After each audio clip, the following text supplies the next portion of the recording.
we move away from Berlin and we head over to the UK and London to the Docklands and the XL circuit.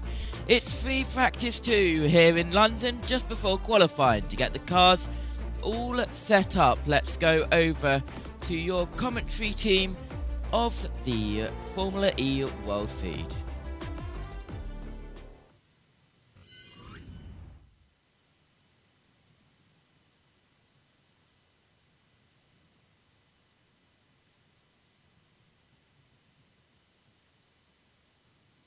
Mexico, Saudi Arabia and in Monaco. He also took victories in Tokyo as well. And then we also saw the likes of Cassidy and Evans having a bit of a resurgence after a challenging middle part of their year. They won both races in Germany, in Berlin, a fortnight ago. You see the Drivers' Championship here. Oliver Rowland has now won it. Pascal Wehrlein there, still very close with Taylor Barnard for second place. Antonio Finnis da Costa and Nick Cassidy not too far adrift there either. All eyes, though, this weekend are on the Manufacturers and the Teams Championships, though. Those two titles still yet to be decided. Further down the order, you can see some other battles that are going on. Felipe Drugovich made his debut in Formula E a couple of weeks ago, got points on the board in the second race of the weekend for Mahindra as well. Great start to life for him in Formula E. Hopefully he won't be the last appearance that we see of the Brazilian driver. Well, the drivers have made their way in. My name is Tom Brooks, alongside me, Billy Munger and Alan McNish to guide you through the action. Billy, like I said, a fortnight ago, great job from Oliver Rowland, but it's all eyes now on teams and manufacturers. Yeah, the teams and the manufacturers championships are the ones that we've got our attention on this weekend. You can see there as the teams championship pops up, 23 points between Tag Heuer Porsche and Nissan. Penske and Jaguar still in contention as well. Yeah, good to be keen to see what's going to happen there. You can see Tag Heuer Porsche with that 23-point lead. To be able to win it here today, they need to have a 48-point advantage in that championship. They need to outscore Nissan by 25 points here today. Let's have a closer look, though, at this circuit, the London XL circuit. Unique to Formula E because it's indoors and outdoors. It's been resurfaced a little bit this year. Alan, talk us through this track. It certainly has. It is a very unique circuit, as you say. Start and finish line turns 1, 2. It's very, very tight, as we can see a lot of overtaking opportunities, but they very often go wrong, as 2 does not always go into 1. However, this part of the circuit is actually inside the building. Then at 4 and 5 you go outside. Chicane 6, 7 and 8, usually in the first lap some incidents there. A very quick chicane 10, 11, 12, 13, very, very much threading the needle. And then deep, heavy braking into 16. The attack mode on the outside, but that's a really, really exciting place to watch. And also one that I've seen a lot of people making mistakes taking the attack mode. 17, 18 and then back into the actual stadium itself. 19, overtaking zone it says there, but actually what it was a bottleneck zone right at the beginning of qualifying before they start down the start and finish line, and then another lap. Yeah, it does get very tight into that final corner. We saw that actually in free practice 1 yesterday between Pascal Wehrlein and Nick Cassidy. Cassidy was on a slow lap, Wehrlein was on a hot lap and got caught in the wrong place at the wrong time. The upshot is that Wehrlein's lap was compromised, but also there was very nearly contact into that final corner between the two. Yeah, practice contact is not what they want, so very glad, I think, both of them to avoid that one. See the probability of rain, 7%. Thankfully, it looks like it's going to stay away this weekend. We've not been able to shake it off since Monaco. No, it's been one of the parts at the end of the season where there's been just rain coming through, and torrential rain in Berlin. Certainly in the pit lane, it's always going to be dry, so for everybody that's down there, it's no problem as they're about to start. However, that will make it a little bit tricky just as they come from this grippy, very heavy, grippy surface inside to the slippery surface on the outside of the venue. Well, as we wait for the green light to come on at the end of pit lane, you can see a different livery for Nissan this weekend. They're promoting the new Nissan Leaf, so they've gone blue for the final 2 races of the season. As the green light comes on at the end of pit lane and the 22 drivers filter out onto the circuit, you'll also notice Neon McLaren in their swan song weekend in Formula E. They've got a different livery on their car. They've changed over to blue as well. You've also got the Maseratis. They're going to be blue, as they normally are. So it's going to be interesting to see how it works from a commentary box perspective to work out who's who. Triple build, push, call, push, call, push. We'll do the first 2 push into no 7 and the final push of the run into no 8. So saying a triple build there, so going to build up heat into the tyres in the race for 3 laps, then doing push, call, push. So one attack lap, one cool lap to get everything down into the sort of right temperatures again, and then push once more. Yeah, it's not too hot out here this weekend so far. It's about 20 degrees, 22 degrees, I think, air temperature. So again, just not too hot for what we are used to in Formula E. We go to some very exotic places, don't we, Tom? Jakarta being one of those, which is always a scorcher. Yeah, exactly that. And even, you know, when you get to Shanghai, that was really hot and humid as well. And Berlin, of course, actually quite a lot cooler than we were expecting, especially for the time of year. The rain, of course, helping that. And then we come to London, and thankfully the rain stayed away, but it is quite cool. Given the fact we've been sort of under heatwave conditions in the UK for the last couple of weeks, it is pretty typical that you get here and the weather has cooled down. But I think the drivers will probably be quite grateful for that. See the team principals watching on with pensive faces, waiting to see what's going to happen here in FP2. If you missed FP1 yesterday, it was Pascal Wehrlein who was the quickest of the lot by 0.3 of a second over Jake Dennis. Lap times down in the sort of early 1:08. That was about 3 seconds quicker than we had this time here last year. Of course, the difference between last year and this year is we're now in Gen 3 Evo era of Formula E, so that means that we've got an extra 50 kilowatts of power and also all-wheel drive as well. And also parts of this circuit have now been resurfaced, so it does make things a little bit quicker as well. Brief yellow flag there just down at turn 10, but it clears quite quickly, so somebody clearly just running on down at the Custom House chicane. But you can see the unique characteristics of this circuit out of the indoor arena into the outdoor section. You can see the surface changes there as well. It goes from sort of this grippy, almost sandpaper-like surface inside, then to this very slippery concrete outside. And also very bumpy as well, and you can see them trying to actually find their way through the bumps as we are on board with Pascal Wehrlein coming back into the stadium section.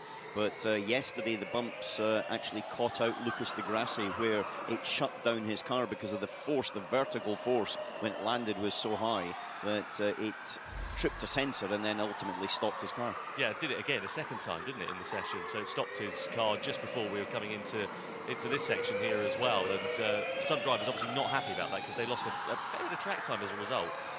Yeah, it's obviously not ideal. The drivers want as much track time as possible going into qualifying, but you know, that's just the battles that you face sometimes in Formula E. We've got lots of cars out there that all want the same piece of tarmac. Yeah, it's a difficult circuit, this, as well, in terms of traffic, because the blind corners of the final sector make it very, very difficult. And, of course, the race engineers, communication between yourself and the driver, absolutely imperative this weekend. The other thing is the GPS and things like that don't work fantastically well when you've got all the metal buildings around, so there's a little bit of offsets there, but it is one of the key parts, especially, as you were mentioning there, for the qualifying, to ensure that you don't actually trip over someone starting a lap, someone finishing a lap. We saw it yesterday, as you said earlier in commentary, and I can see that happening again. Even if they don't want it, it will happen. You see coming down in towards the Custom House chicane, you've got turns 10 and 11, you go in, then you go through 12 and 13 as you exit that section there. It really does bottleneck up, and we did see a few drivers just sort of flirting with the edge of danger yesterday, going into there, and there's you can see the curbs that you've got, but then there's like an inner curb as well where it's raised up concrete. If you hit the first one, you're pretty much guaranteed you're going to clobber the second one as well. Yeah, that's the thing. If you start getting onto the top edge of those curbs, it can bounce the car over and offline, and then that makes the second apex in those tight chicanes even tighter and puts you in a bit of a tricky scenario. And the drivers aren't going to want to give up any lap time, so they'll be pushing through those chicanes, but it is one of those parts of the circuit that you only want to deliver the maximum in qualifying, really. You don't want to take too much risk in practice and risk damaging the car. Yeah, down into that first corner, great overtaking opportunity. Not for Norman Nato here last year. He ended up with a face full of barrier after contact with another driver. It's so tight going down into turn one. It does really sort of bottleneck up. We have seen a fair smattering of contact. We ride on board here with Taylor Barnard. The last race for Neil McLaren in Formula E, as I mentioned earlier on. We understand that Barnard is likely to be off to a Stellantis power team, possibly going the way of Penske, which will be really exciting to see, actually, because Barnard's been a hot property, and I know that he's been on the shopping list of a lot of team managers this season, and it sounds like Penske are the ones that managed to take priority and get him signed up. Yeah, he's been super impressive in his full rookie season this season. He's did a couple of races in the previous campaign as well, actually at Berlin, where we were last time out. So I think he's just delivered. He's been consistent. He's been aggressive with his racecraft, but in sensible ways. He's not been getting involved in too many incidents for the sake of it. And I think he's just impressed a lot of people in the paddock, hasn't he, Tom? And Alan, if you were still a team principal, he would have been high on your list, I can imagine, as well. Yeah, without doubt, he'd have been top of the shopping list. I think there's a few very, very good drivers that have come into the formula. Another one that was under the radar because clearly Taylor Barnard's been, as we've got a spinner there, Sam Bird, Taylor's teammate. Spin on cold tyres in the middle of the chicane. Ooh. Quite an odd place to spin that. He spun coming out of the Very first compact part question. section, so he's in between the two all sections of the chicane there. So you can see that I think he's sort of bounced through the first part and looped it around. Yeah, thankfully he's all okay and avoided contact with the barrier, which is quite important. Likely to be the last weekend of Sam Bird's Formula E career, which is a huge shame, actually. In terms of the performances this year, they haven't really been there, especially when you look at what Barnard's been able to do on the other side of the garage. But Sam Bird, a stalwart in the Formula E paddock, he's been here since day one, and he's going to be very sorely missed. And I think you can't underestimate the impact that he would have had on Taylor Barnard in his rookie season, because Sam Bird, he's so experienced in this championship. He brings a lot to that team. Okay, his individual performances this season haven't been where he would have wanted them to be, but I think for sure, if you ask Taylor Barnard, has he had a positive impact? Has he been a good teammate to learn from? He'll be saying yes. Yeah, phenomenal mentor has Sam Bird been to Taylor Barnard in his Formula E career. You can see Jake Hughes here harrying that Maserati through the first sector. Bit of a difference, by the way, in terms of the appearance for the cars this weekend. So when the drivers are in a normal 300 kilowatt lap, you'll see that the LED lights are not illuminated this weekend. When they're in an attack mode lap, so 350 kilowatts, they'll be turning blue. It's for this weekend only. It's part of the partnership with Marvel Fantastic Four. And so when you see the cars illuminated with those blue lights, that's when you know they're in four-wheel drive. They're in 350 kilowatts of attack mode. Should be easier as well to spot that on the fact we've got this indoor circuit where there's not so many bright lights, natural light coming into it. I think hopefully for viewers back home, when they go into the inside part of the circuit, it'll be easy to make that distinction. Yeah, these cars looked very quick, especially on this grippy sandpaper-like surface on the inside of it as well. You can see them really hooking it up out of that final corner. It was actually this venue where the indoor speed record was set by Jake Hughes a few years ago in the Gem Beta car. That was back in 2023. Did a fantastic job. It was him and Lucas Di Grassi who were going head-to-head against one another on this indoor section. And Jake just managed to beat Di Grassi for that. You can see this is what we're talking about, though, with the traffic. Look at Da Costa and Berline here coming through this final sector. They do have a bit of history. Yeah, let's be honest. Remember back to Free Practice 1 where they came together and it sent Da Costa into the wall. It was all sort of dismissed, rather hush tones. Let's not talk about it. Clearly, you know, this in Berlin in free practice, there was a total miscommunication between the two drivers, and it ended up with one of them punting the other one into the wall. Not exactly what you want, and definitely from a team point of view, they're not going to shout about it, put it in the press release, and talk about all of the language that was mentioned in the post-test briefing. That's for sure. Yeah, it was a bit like that sort of unspoken Christmas family drama that you have. Oh no, we'll forget about it. It's all water under the bridge. Yeah, it was an interesting dynamic though to hear Florian Modlinger come out, and quite quickly he was quick to basically take any fault away from Pascal Wehrlein, and we know the dynamic between Da Costa and Wehrlein at times has been a little bit tense in the garage, and there's obviously the rumours that where we're into silly season now about who's going to be at Porsche next year. Yeah, exactly that. You know, Da Costa, as we understand it, there are a few different options as we look at the number 13 going through this attack mode section down at turn 16 into the final sector. But yeah, a few rumours about where Da Costa's going to line up. Will he be with Porsche next year? He has got a contract at the moment. Will he walk away from that contract? Will he end up at Jaguar potentially as well? There's a lot of dominoes that we sort of need to fall, but the problem is we're waiting for that first link in the chain, which we all believe is Da Costa and his whereabouts. Let's have a look here at Max Günther coming in towards the Custom House chicane then. Clips the curve on the inside. This is where Bird looped it around a few moments ago. Right up against the wall on the exit there. Let's have a look on that inside curve that I was talking about earlier.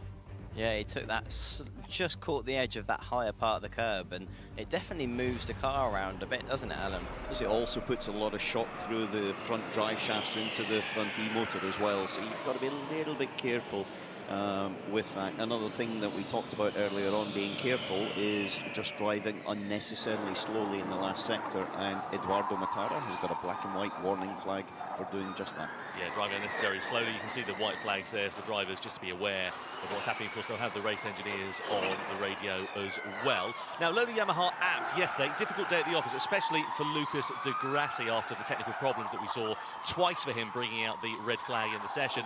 Let's get down to Alexa and catch up with their team principal, Thomas Biermeier. Thank you, Tom. I'm down here with Thomas, and as Tom just said, we saw Lucas stopping out on track twice yesterday. Do you think you can kind of explain to us what the issue was and anything you've been able to do to rectify it overnight? Like I mentioned already yesterday, it was a failure of a sensor, and this was caused because the ground table was not working anymore, and we found it, we repaired it, and until now everything looks fine. So no concerns today about it? No issues. Clearly we changed the battery because the relay was not working after the damage. But now it looks good and no complaints from Lucas. And tell me about your run plan going into today now. How does the lack of running for Lucas yesterday impact your plans for what you can get done today? Yeah, track time is always important. Clearly we lost some laps yesterday, but now we have our plan. We will do some quali laps later because everybody knows that qualifying is very important. So we get ready, hopefully. Feeling optimistic? I'm optimistic. I'm always optimistic because, yeah, as a boss, you have to be optimistic, but we know it's difficult, but we try our best and hopefully we will have a good race today and tomorrow to have a good end of the season. Thank you so much, Thomas. Back to you, Tom. Thank you to Alexa. Thank you to Thomas Biermeier down there in pit lane. Yeah, interesting to see what's going to happen here for Lucas de Grassi and the Lola Yamaha app team this weekend. It's been a challenging couple of weekends for de Grassi. Biffed it into the barrier in FP3 in Berlin, had to get the car repaired and put him on the back foot for Sunday's race, and then of course the technical problems yesterday, so he'll be hoping for a much cleaner remainder of the weekend here as we look at Nick de Vries negotiating his way through the first sector. De Vries back in that seat, of course, after missing Berlin a fortnight ago. Drugovic was in the car and got debut points in his second ever Formula E race. That was amazing. Yeah, he did really well to, I think, on the first day in Berlin, race one, because we had that double-header there, he really took his time to learn all the processes, learn what Formula E was about as a championship, because the racing in Formula E, it's fair to say, is very different to a lot of other single-seater race series. He actually hadn't raced a single-seater since he won the Formula 2 championship a few years previous to that. So it had been a while since he'd been in that race scenario in a single-seater. But the way he navigated that second race in Berlin, which was super complicated, energy management was critical. Really top job from Drugovic there. And we've been talking about silly season, about where drivers are going to line up. Mahindra, they're both locked in for de Vries and Mortara for at least another year. It takes them to the end of the Gen 3 Evo era with that driver lineup. Losing 2.5 tenths, turn 1-2, and from 4 to 8, another 2.5. So half a second, pretty much in the first sector alone there for Lucas de Grassi. But he is quickest at the moment, but he has done a 350 kilowatt attack lap. Yeah, Mortara also just popped one in there second as we look at Verne harrying the car.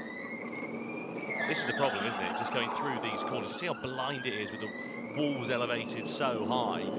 In the group stage of qualifying, there is a very distinct possibility that you could see drivers getting impeded, I reckon. Yeah, I wouldn't be surprised because it's a fairly short lap in comparison to the other circuits we go to as well. I think it's just around 2 kilometres the full distance of the lap. So again, it's just that critical moment of getting track position. With track evolution as well, we normally see the fastest laps coming towards the end of the session. So again, everyone wants to cross the line with a matter of a few seconds on the clock still to run. So it just makes it a real challenge for the drivers and the teams to get it right. Yeah, it does, and it's also a narrow circuit as well, so that if you are trying to get out of the way, there's not very much room to actually deliver that as Jean-Eric Verne pops himself up into the top of the table. But it's going to be a factor, has always been when we've raced here, doesn't matter which year, and so I can expect the same trip to the steward's office for quite a few of the team principals and their drivers at some point. Looking here at Nick Cassidy making his way back into the garage. Great job from him in Berlin a fortnight ago. Came from 21st in the sort of latter stages of the race to make his way up through to win it in spectacular style. Jaguar getting the double in Germany. Yeah, it was a very, very impressive result. It wasn't just 2 wins they had on the Saturday, Sunday. It was also 2 fifth places as well. So you know, 4 top 6s, and that's really leapfrogged them into the fight for potentially, I would say, more second in the team's title than necessarily challenging for the overall team's title, because I would feel that that's more than likely going to go the way with Porsche. But Jaguar have really been on song lately, and we know they're very, very quick here. But interestingly, just watching here as they're coming in today, there is going to be the charge, pit charge, and you saw the little sort of canopy coming up, so that actually that can be accessed by the driver. Now, not on this occasion, but they will be practicing that again in FP2. Yeah, pit boost in effect for the first race of the weekend here this afternoon. Extra 10% worth of energy for the drivers to get added during the race. They must make one pit stop. Very short pit lane here in London as well. And you can see it's pretty crowded even with no cars in it. So it's going to be very interesting to see how it all works out under racing conditions. Teams can only pit one driver and one car per time. So you can see a pit boost demonstration going on there with the light flashing here for Zane Maloney. As we look at Nick Cassidy coming through into turn 16 and just gets caught behind Degrassi here. On board then here with Nick Cassidy coming into turn 16. Degrassi in the wrong place. Yeah, it's really interesting. Degrassi is actually slightly off the inside line, almost trying to get out of the way of the actual cars, but he's then put himself in the way of those using attack mode behind. So you can see him leaving gap on the inside to let a car come up the inside of him, but then he's now blocking, and you can see the reaction from his helmet cam there. He looks to the outside very late because he doesn't expect anyone to be there. So one of those unfortunate scenarios, but something that's definitely worth noting for later on.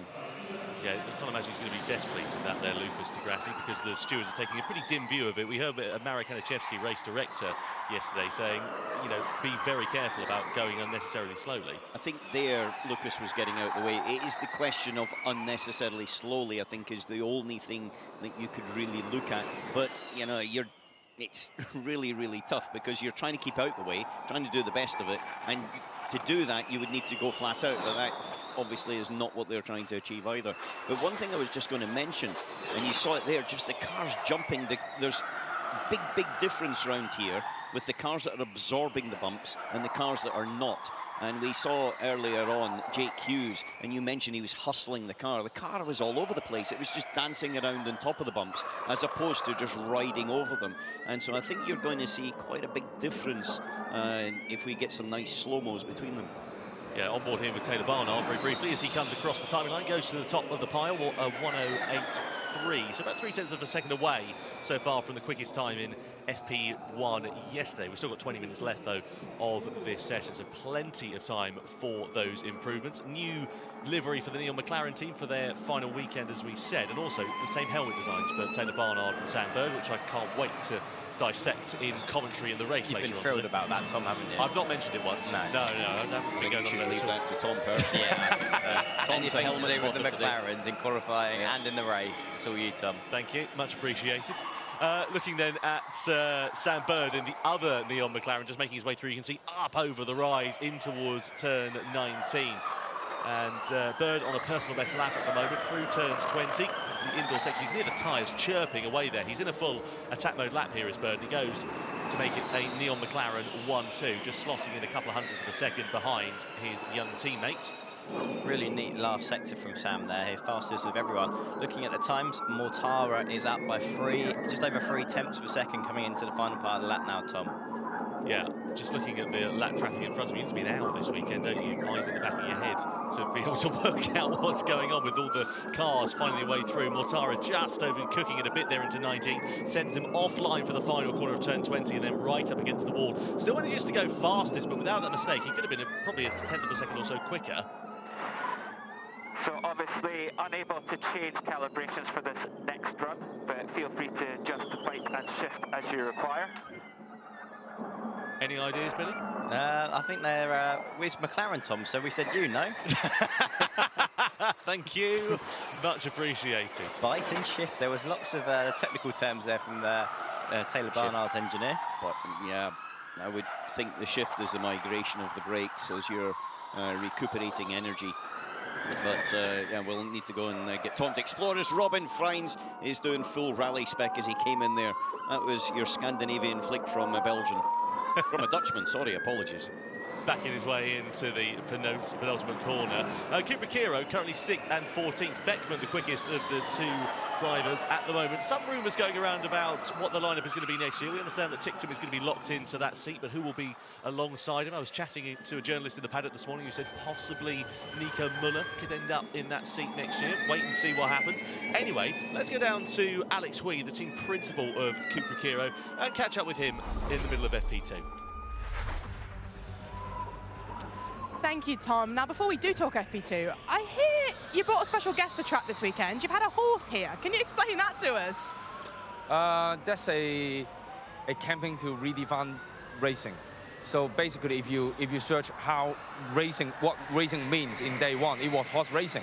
But nowadays, today in London, we want to redefine as motor racing, and especially in a venue like here in Excel. Well, this is a bit of a unique venue, a unique challenge, and we've got a pit boost race today. How much can you even plan for it when you have such a series of tricky challenges like here? I don't think it's anything different fundamentally compared to other boost charge race we have done. We have done a couple of them already, so I think we're more familiar. But the differences in Excel is the circuit is really tight to overtake. So I would say overtaking on track will be more unlikely or more difficult. Then the strategy when to pit boost will probably be more interesting.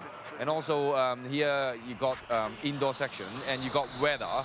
When you got if you got wet and wet outside and dry inside, that will mix up things as well together with the pit boost. So it will be. It looks like today we stay dry, so I hope like that. Otherwise, it will be quite tough for the driver. Yeah.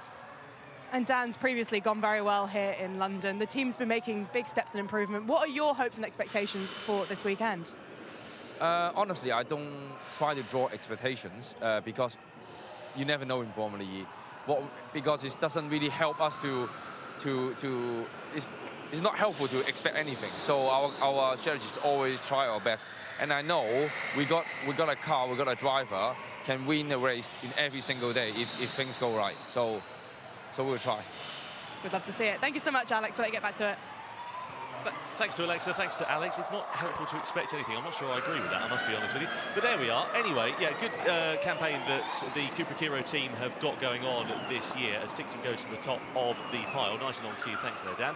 Much appreciated. Into the 1 minute 7s now, but redefining racing that team is doing, as Alex was saying, and they've got some special jerseys this weekend. They've got one that looks like a jockey jersey, one that looks like a rugby jersey. So keep an eye out for that in the Cooper Kiro garage.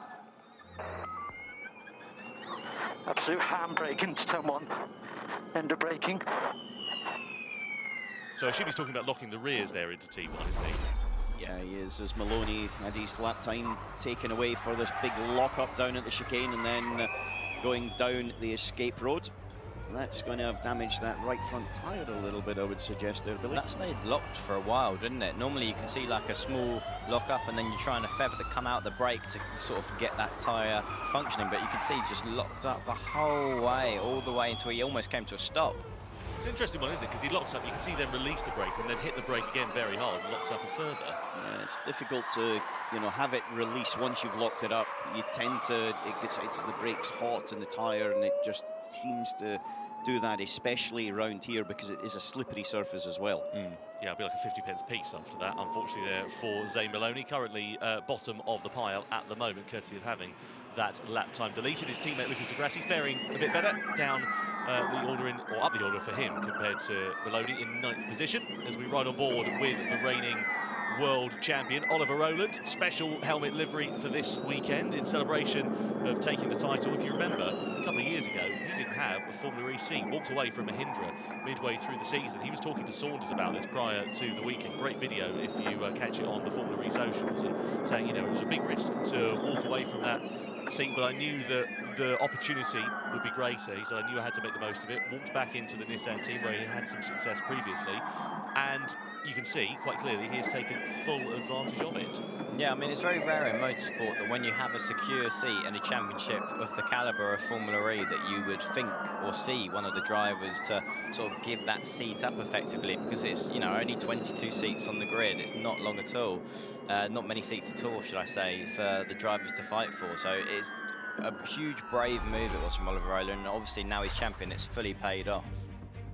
Yeah, no doubt about it. See the bumps here in the super slow-mo as we watch Rowland 4 wheels in the air coming through turn 14. But landing very well and then straight onto the power. It's not as if it's bouncing and porpoising from there. Got a double yellow flag down at turn 20 that's just cleared very briefly, so I assume there was somebody probably driving a little bit slowly through there, getting ready to go into the pit lane.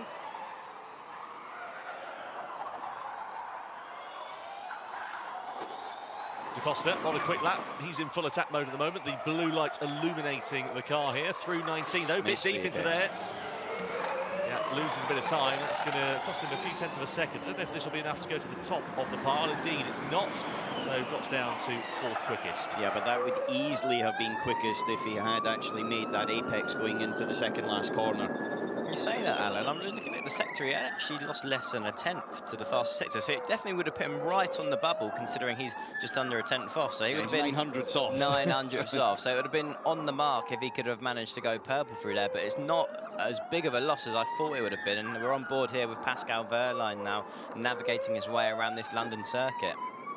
And now coming in, he's got blockage there, coming onto the back straight with one of the Lola Yamas, Lucas de Grassi, getting out of the way, but just not quite quick enough. So this is definitely a loss for Wehrlein, this middle sector. He was quickest in the first sector, but I expect this one. Now, see a bit of oversteer. Oh, I'm not sure if that left rear just touched the Tech Pro barrier there as he came through the chicane. Yeah. So it's a very, very scruffy middle sector for Pascal Wehrlein. And you can see what it's cost him here as well. He's now a few tenths of a second down compared to being up in that first sector. So yeah, he's harrying the car here, but not being able to extract the lap time that he needs to from it. Very important weekend, and deep still into turn 20. I think we're seeing a frustrated Pascal Wehrlein because he opened the lap really strongly, nearly 2 tenths up in the first part of the lap. But the middle sector, a combination of traffic and then overdriving potentially in that moment of frustration has cost him a lot of time there. And it seems like you can't do 2 attack laps in a row here. You've got to go and do 1 lap and then cool down. Let's have another look at this coming out of the chicane here. Wehrlein gets a snap of oversteer right on the curb. I want to see a rear-facing view of that. Let's have a look here. Did he clip the wall? He saw the fence moving a little bit. It was right up against it, wasn't he? It was. If he didn't touch it, then it was not very much distance between it and the Tech Pro. Mitch Evans here is on a blinder of a lap. That first sector was mighty. The middle sector, not the fastest we've seen, but close enough, just under a tenth off what we've seen fastest in the middle part of the lap. And this is a man who was super strong in wet conditions in Berlin, particularly that qualifying session to take pole. He was unbelievable. Nice to see from Mitch Evans as well. If you compare to where he's been since Sao Paulo, it's nowhere, isn't it, really? He's had a shocker of season 11. We finally thought this might be his year, and it never really got going after that brilliant victory in the first round of the season, and he's struggled ever since. Indeed, the team has struggled since. The results haven't really come their way. It wasn't until Shanghai when they were back on the podium for the first time. If you look at the statistics, Mitch Evans didn't score any points until he won in Berlin, between Sao Paulo and there. So it just goes to show you the struggles that the Kiwi has had. We understand that he's going to be sticking with that team for season 12 as well, which is great news there for him. We'll have a new teammate alongside him because it was announced this week that Nick Cassidy will be on to new adventures. We think he's going to a Stellantis-bound team, possibly Maserati. Whether it will be called Maserati next year is a different matter. Stellantis may decide to rebrand it as one of the many companies that they own, possibly Citroen, we're hearing. So we'll see how that all works out. But either way, looking forward to seeing who's going to end up in that Jaguar seat. I heard a wild rumour that it could even be one of the 2 Jakes, Hughes or Dennis. Dennis, of course, is still contracted with the Andretti team, but there is a performance clause in his contract, as we understand it. So we'll wait and see whether that comes to anything, as Dennis just popped himself up into 8th quickest for now. Also some rumours going around that Andretti could be set to go to the Nissan powertrain in Gen 4 as well. So lots of changes potentially afoot in You Formula love a E. rumour, Tom, don't you? I'm all over it, son. I'm all over it. Looking at Mitch Evans just getting airborne here. He was leaving absolutely nothing on the table. It's coming down into turn 16. I love watching the car through that section because you're going through that right-hander flat out, and then you've got to get really hard on the brakes. As we look at his teammate Nick Cassidy, this was actually reprofiled last year as well. It was actually opened up quite significantly going down into turn 16, made it a little bit wider, but also we saw drivers making mistakes in attack mode as well. Mitch Evans, crucially, he missed attack mode twice in the race, which cost him an opportunity of a stronger result, and potentially was one of the factors which cost him an opportunity of fighting for the driver's title. Yeah, I mean, this circuit definitely, and that attack mode part of the lap definitely provides lots of challenges. I think it's drizzling outside. Yeah, we've just heard from Roland as well. Copy that. So, we said the rain would stay away for this weekend, but possibly a bit of drizzle in the air, just for a change. It follows us everywhere. I mean, I kind of expected it to be here, considering we're in London, if I'm honest. But some of the other places we've gone to, you wouldn't expect the rain that we've had to be there. No, absolutely not. I mean, the unique characteristics of this track as well, because of course it's indoors and outdoors. Obviously here, when you're in the XL, no need to worry about that. But do you remember a couple of years ago, it was a deluge outside. Buemi was complaining that his car was like a swimming pool, because you go outside and it was absolutely bucketing it down. Let's go down to the pit lane in the meantime and catch up with Ian James, the team principal for Neil McLaren. Ian James, of course, the head of that ship, but the team in their final weekend of competition here in Formula E. Thank you, Tom. I'm down here with Ian, and yeah, it's the final weekend in Papaya for you guys. First things first, talk me through how you're keeping the team focused on this final weekend. It's going to be a little bit tricky. Honestly, it's not. We saw this in Berlin after the news sort of came out about the fact that this is going to be our final season as the Neil McLaren Formula E team. And to be honest with you, I was a bit concerned about how we'd get our heads back in the game. I didn't have to have any concerns whatsoever. I think in the Berlin weekend, we saw that we were able to execute perfectly throughout the weekend, and coming into London, I know that the team's got their heads focused on the here and now, so no concerns. And you've got a manufacturer's fight to look at this weekend with Nissan. You've got Taylor and Sam looking for their first win of the season. It's a big weekend for you guys. Yeah, it's huge, and actually what we're seeing so far is we're struggling a little bit in Push 300 across all the 4 Nissan cars, so we've got a bit of work to do to make sure that we can get into those dual stages in qualifying. So it's going to be, I think, a fight to the bitter end, not only today, but of course tomorrow as well. And of course it is the home race. It'll be so nice for you guys to be able to have friends, family here, have that support for your 2 British drivers. It's going to be mega. I mean, the support here in London's always fantastic. As you say, 2 British drivers, a British team. We've got a lot of our partners here today. Tomorrow we turned over the hospitality here to friends and family of the team, which is fantastic. So it's going to be a mega atmosphere, and we're going to go out on a high. I hope you have a great weekend. Thank you, Ian. I really like that. Friends and family of the team for their final weekend in Papaya tomorrow. Yeah, but unfortunately you've got to stay in the comms box. You're working tomorrow, you can't go and enjoy the friends and family of the team. We're your atmosphere tomorrow, Tom. Some of us have got to do some work, and it's about time, isn't it? It certainly is about time you did some. But there's a lot of work being done into that final corner. Now we've just seen 3 or 4 cars trying to finish their lap in 350 kilowatt, and just struggling to get the car stopped, running wide, losing everything they've done over the last 1.9 kilometres. Yeah, it's an interesting one. We are now seeing sort of qualifying sims coming in. The lap times have come down quite significantly. Yesterday in FP1, 1:08 flat was the quickest time set by Pascal Wehrlein. Quickest time at the moment with 6 minutes left on the clock is Mitch Evans, a 1:07.5. So they are really, really quick around here. That's, of course, in the 350 kilowatt power mode. That's in full attack mode. But nonetheless, yeah, cars looking a lot faster. Interesting thing that came out of that chat as well with Ian James, he said all 4 Nissan powertrains, they run the Nissan powertrain, as does the Works team, struggling on 300 kilowatt, and they're looking at how do they get out of the group stages into the duels. So it looks like that could be a bit of a fight for them. I suppose that's the thing, isn't it? It's all well and good focusing on these 350 kilowatt laps. We love it, watching Jake Hughes negotiating his way through the final sector in the Maserati at the moment, but if you can't go and set a good 300 kilowatt lap time, it's kind of immaterial, really, isn't it? Yeah, it is. It's something that sometimes gets neglected, because 350 kilowatts is the glamorous side of qualifying, where they get all the tools and all the devices, as Jake Hughes goes up to second there with that lap. But yeah, if they don't make it through into the duels, then there's no point of focusing so much on it.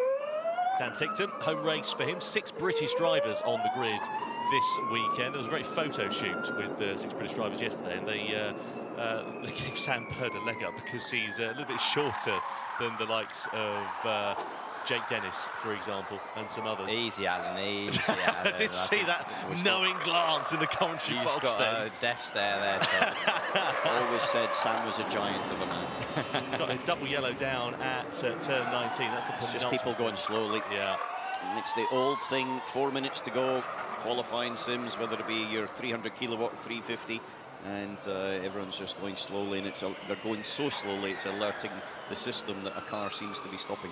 Yeah, drivers, as you said, getting those qualifying simulations in the last 5 minutes of this session. Not a particularly long turnaround, as always, between free practice 2 and qualifying. Only about an hour and a half or so to go between the 2 sessions. Let's have a look here at Frykes. Oh, he had a spin, so that's what one of the yellow flags would have been out for at the penultimate corner. And the McLaren there of Sam Bird just getting in the wrong place at the wrong time.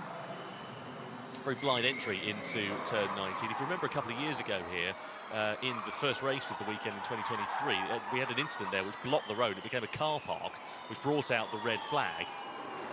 Thankfully, no such dramas to worry about here in free practice 2, but there is a fair bit of traffic. You can see a lot of congestion in the middle part of the sector, which is quite apt for London, really. Yeah, there's 6 cars on their outlap, and there's 20 cars in total on the circuit. So there's a big speed differential, especially at this moment in time. Jake Hughes, it went for a push, and he's done a call out. Now he's on his second push lap of this run. He's confirmed them in the first sector as well to boot. It's quite difficult to work out who's really got the performance advantages at this point. You've got a Jaguar that's fastest, a Porsche-powered Cupra Kira, then a Stellantis-powered Maserati, a Mahindra in 4th, and a Porsche-powered Andretti in 5th place at the moment. It's sort of all over the shop. Hopefully, in the last 3 minutes, we get a bit more of a semblance as to what it's going to look like going into qualifying. Well, to be honest with you, I hope we don't. I actually hope that qualifying is what I expect it to be, is where there's a few people that we just do not expect pull it out of the bag, and some that we do expect, it just doesn't quite fit for them. I must say, I do agree with you. From a team's perspective, to be fair, they would be hopeful of that. We've got a yellow down at 27. turn 1. Yeah, that's Jake Dennis, who looks like he's come into some bother. There is a new escape road that's been added, but he's had a spin. Has he clipped the barrier potentially there? You can see the yellow lights illuminating on the back of the car. Gets it righted, and that yellow flag will go away, but clearly the Season 9 World Champion has ended up in some bother there. Yeah, not ideal for him, and also not ideal for Jake Hughes, because he was fastest in the first 2 sectors, lost 3 tenths in the final part of the lap, which would have been more than enough, considering he's only 600s behind the top spot to put him into the fastest position. So his lap a little bit compromised at the end there. 2 minutes left on the session. You can see drivers now sort of slowing down, getting themselves ready for that one final fly. Now looking on board here with Nick de Vries, and you can see all sorts of elbows and angles going on here, trying to get this car negotiated through these slower turns. Out of it now comes the Mahindra driver, and he goes to the top of the pile. Great job from Nick de Vries. Fantastic final sector from the former world champion. Norman Nato, meanwhile, down in 21st place, still looking for some more performance from his car in the last minutes of this session. Well, Nissan will need this, because Nissan are fighting for either top spot or second in the team's title, and they really need Norman Nato to pull everything out of the bag to also score points alongside the multitude that Oliver Rowland scored this year. Yeah, despite what we were talking about a couple of weeks ago in Berlin, sounds like Nato's going to be set to keep that seat for season 12, and he really does, as you say, need to get those strong performances out. He has been quite unfortunate with a lot of circumstances not falling in his favour this year. He's had a few technical problems, a couple of penalties and so on. If you remember back to Miami when he should have won that race, but for the attack mode misusage penalty that he suffered from. Yeah, but if you misuse it and it's against the rules, you deserve the... I don't see that as kind of unfortunate. I see it as that's part of the game. I get what you're saying. 3 other people that also, I think, if I remember correct. So yeah, at the end of the day, he needs to score points, or they will not win the team's or the manufacturer's title. No, it is imperative, as you say, for Nissan to be strong with both cars here this weekend. So let's see what Nato can do. Wehrlein just popped himself up into 4th quickest with 30 seconds left on the clock. Mullis just had a lap time deleted down at turn 11. So that's due to track limits. Quite a few drivers actually having their lap times deleted down at that corner as well. So just keep an eye on it. So it's into the custom house chicane, isn't it?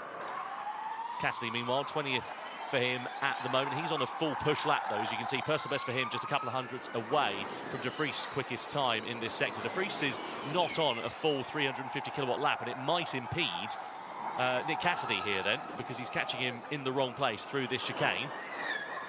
I think those chicanes are the hardest part if you're going slowly to navigate and to stay out of the way, as we see lots of cars really bunching up, and De Vries is definitely compromising Nick Cassidy there. Yeah, well, the thing is De Vries on a 300 kilowatt push lap? You know, that's the question. There is a big pace differential between the two performances, and look at that, a big send to the inside here for Nick Cassidy, probably born out of frustration after being impeded on that final flying lap. I think it's going to compromise his final position here, and it does. It goes only 19th fastest. He will not be best pleased. I don't think he really cared about his final position there. That was more of a statement, but a frustrated statement, because as you said, Nick De Vries was actually still on his own push lap. It wasn't as if he was on a slow lap and blocking him intentionally. Yeah, checker flag is now out then. Is anybody on a personal best? Not really, to be honest with you. We've sort of seen the best of the best from these lap times. I don't think anyone's going to overhaul Nick De Vries in the final few moments of this session. Can Freitz do anything? No, not quite. Let's have a look then at Nick De Vries. This is the moment we saw coming down into turn 16. So De Vries is on a 300 kilowatt lap.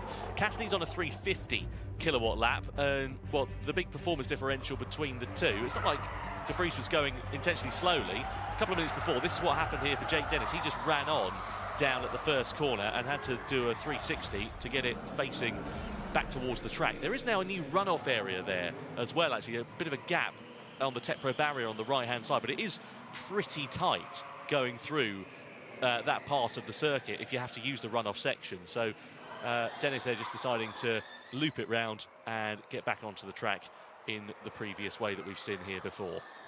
Either way, the end of free practice 2 ends with Nick De Vries, top of the class, a 1:07.5. So we're about half a second quicker than we saw in FP2 yesterday. The track's really speeding up. Yeah, and I wouldn't be surprised, Tom, if in the duels we saw potentially low 1:07s, maybe creeping into the 1:06s, because this track is continuing to develop and rubber is being laid down as we go through all the sessions. Yeah, no doubt about it. So these are the drivers that will now be doing their practice starts, 300 kilowatts and all-wheel drive in starting conditions of Formula E. And you can see just how they launch away from the lights. And it isn't a particularly long run down towards that first corner. It feels even shorter this year. It's certainly faster.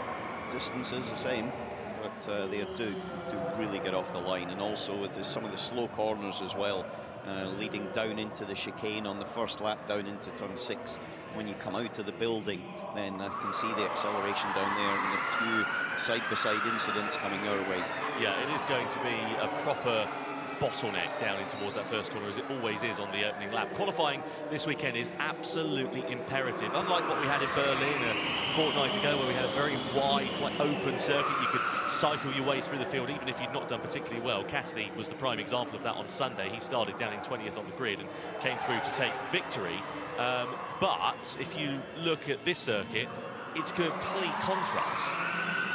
Incident between De Vries, Verline and Evans has been noted as well. I don't think we saw that, did we? Well, I think that's when they came into attack mode, because if my memory's correct, there was a car on the left-hand side, which I presume was Evans, and the De Vries Verline, I think we knew.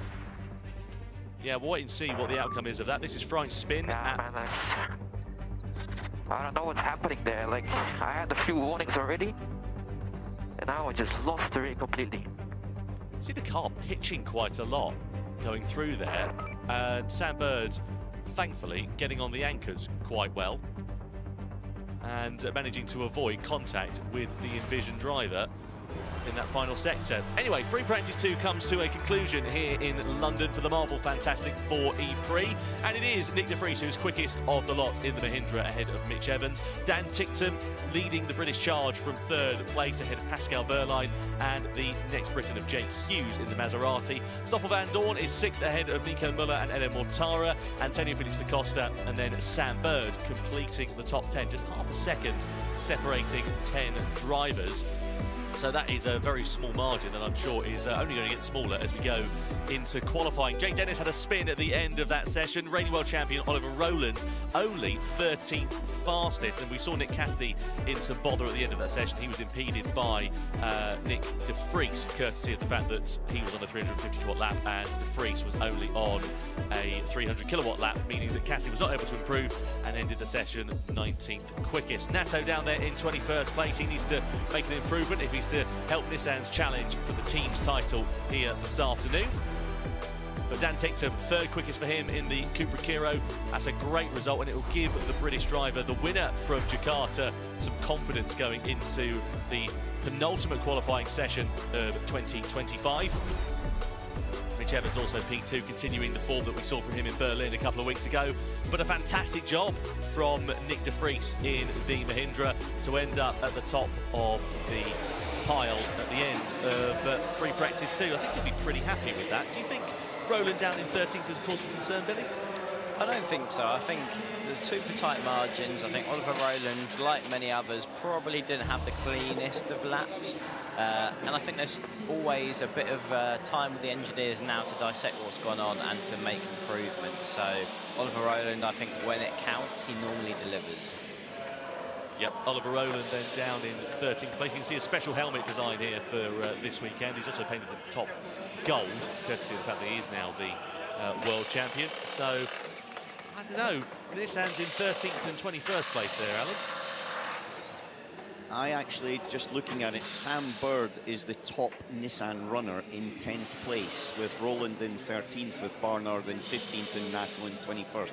Admittedly, Nato he only ran 300 kilowatt, but it looks to me as if they are actually struggling a little bit, and they don't quite have the performance they expected. So I do think they're going to have to work pretty hard to get themselves into the dual stages. Well, we did hear yesterday that the Nissan teams were struggling with pace on 300 kilowatt laps, so I hope that they're able to rectify, but there's not a particularly big turnaround between now and qualifying. An hour and 30 minutes, essentially, 90 minutes to go until we get that session underway. What can they do? Well, what you would have hoped they would have been able to do it overnight, because right now it's just about the last little tickle to try to find it and see where they go.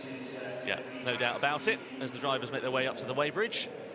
Let's have a look then at some highlights from the second free practice session here in London. Well, 22 drivers filtered out onto the track, and thankfully, unlike yesterday, a relatively uneventful affair in terms of the red flags, but we did see a few drivers pushing the limits, including Sam Bird in the early stage of the session. He had a spin down at the Custom House chicane. Thankfully, no sensor problems for Lucas de Grassi this time out. He brought out the red flag yesterday. We did see him, though, impeding Nick Cassidy. That was the first time out of two that Cassidy's lap time was compromised in the session. We also saw a big lock-up here for Zane Maloney in the other Lola Yamaha apps machine.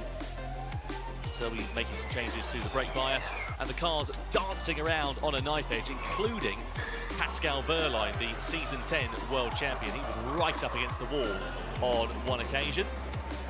Evans briefly went fastest in the session, put in a good lap time for the Jaguar TCS Racing team. We saw Van Dorn having a bit of a lock-up down into the penultimate corner, and a spin also for Robin Price down into there as well, which caused Sam Bird to have to take evasive action. Jake Dennis also made a mistake down to the first corner, did a three-point turn and got it facing in the right direction and back on to the track without too much drama. But it was Nick de Vries who was quickest of the lot for Mahindra. A great return to Formula E after missing Berlin a couple of weeks ago. The Mahindra driver will be very happy with that, very confident going into qualifying. So the drivers now making their way back into the weighbridge. So we look here at Antonio Felix Acosta, and we look here at Norman Nato. Not a great session for Nissan by any stretch of the imagination. The factory team 13th and 21st. Let's have a listen here to Nato.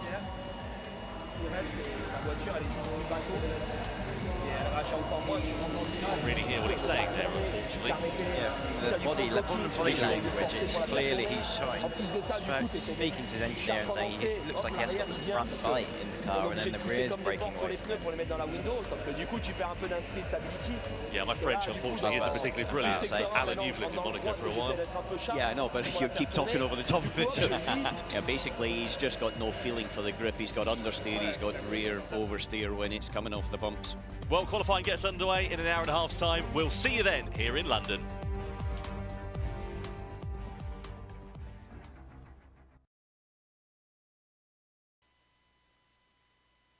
Yeah, absolutely. And you can join us for qualifying in around an hour and a half, as Tom Brooks said, here on JB Motorsports and Formula E Zone. But make sure to join us when FIA Formula E returns.